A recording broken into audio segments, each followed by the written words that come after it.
We're using a kettlebell because these are more dynamic. So when you get to the end of the 12-week program, there are kettlebell workouts ready for you to go if you need them. If you haven't got kettlebells, don't worry, because the 12-week program will take you up to the point where you get to the kettlebell workouts. But kettlebell workouts are brilliant for core strength and stability because they're more dynamic and they really help the body resist movement. So the first thing that we would do is just get you standing, holding the weight in both hands and just passing it around the body. Now what most people will want to do is that. So we're not resisting the movement because our body wants to sway. But when we know our body's working is when our shoulders stay nice and level.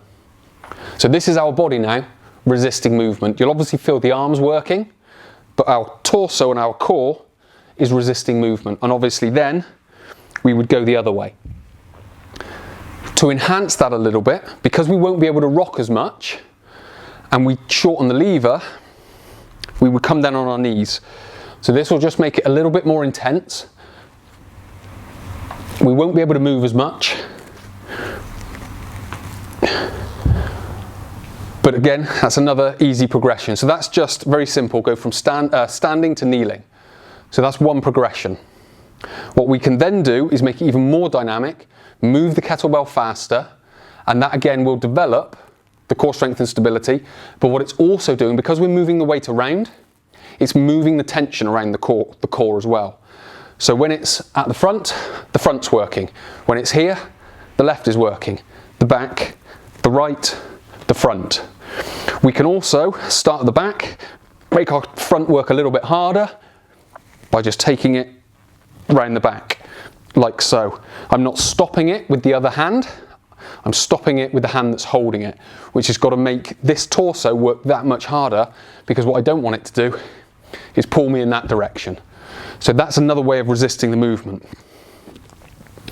If we make it a little bit more dynamic, we start with the weight up, we go around the back and back up. Again, my torso is trying to resist the movement so I don't get pulled around.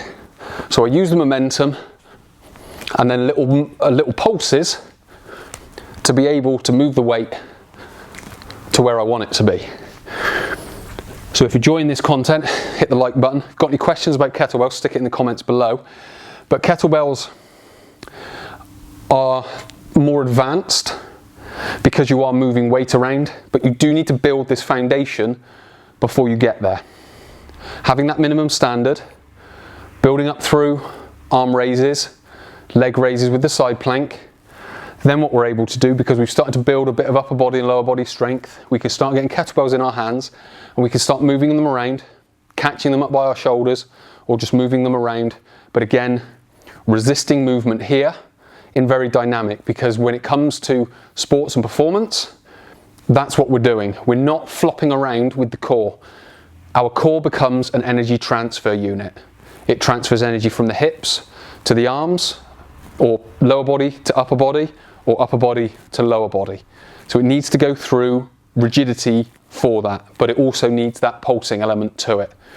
So if you want to build core strength and stability, that is the few steps to get you there. Again, if you've got any questions, leave it down below. You want to watch more, hit the subscribe button. You want to build core strength and stability in this way, hit the link in the description. And if you've enjoyed the content, hit the like button. My name's Chris.